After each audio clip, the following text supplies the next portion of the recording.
नमस्कार मंडळी, स्वागत आहे तुमचं आज आमच्या उज्ज्वलाच किचनमध्ये। नेहमीप्रमाणेच आजही तुमची भाजीची वाट बघतच असताल की काय बनवली आहे बरं हिने आज भाजी। तर आज आम्ही बनवली आहे मसूरची आमटी। बघू शकता तुम्ही किती छान दिसते की नाही। अख्खा मसूर आहे बरं का हा। आणि हा सर्व डब्यांमध्ये मी भरून घेत आहे। वाफांवरून तुम्हाला समजतच असेल की किती गरम आहे तो।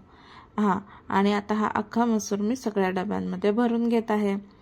अख्खा मसूर भरून झाल्यानंतर मी सगळ्या डब्यांमध्ये थोडी थोडी अजूनही भाजी टाकत आहे। ही चपाती सोबत आणि भातासोबत दोन्ही सोबतही आपण खाऊ शकतो। आता मी भरत आहे दुसरी भाजी। बघा बरं तुम्ही कुठली आहे दुसरी भाजी। तर ही भाजी आहे बटाट्याची। बटाट्याची भाजी मी भरून घेते आहे सगळ्या डब्यांमध्ये थोडी थोडी थोडी, कारण दोन्ही भाज्या ह्या चपातीसोबत खाल्ल्या जाऊ शकतात। अशी मस्त बटाट्याची भाजी पण खूप छान लागत होती। ती आम्ही लोखंडाच्या कढईमध्ये केली होती। बटाट्याची भाजी माझी भरून झालेली आहे, बघू शकता तुम्ही।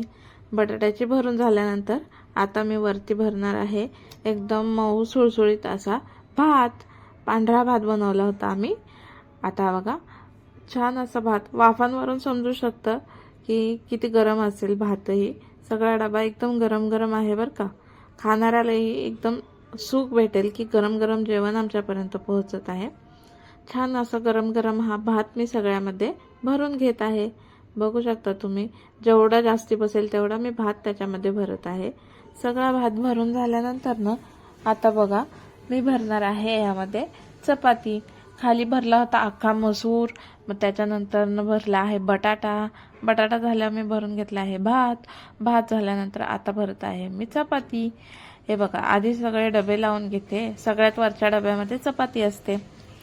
तर आता मी यामध्ये चपाती भरून घेते। बघू शकता तुम्ही 1 2 3 4। तर ह्या होत्या 4 चपात्याचे 4 थाळी डबे। सगळ्यामध्ये थोडी थोडी चपाती भरून घेते आहे।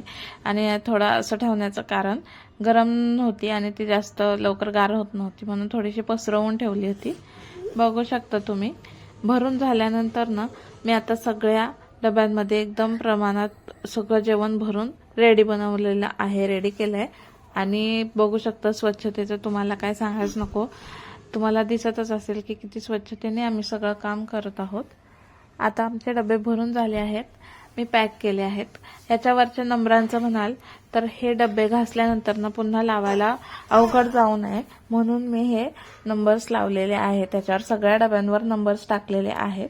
आता हे सगळे डबे मी माझ्या मिस्टर बॅगमध्ये टाकत आहे पॅक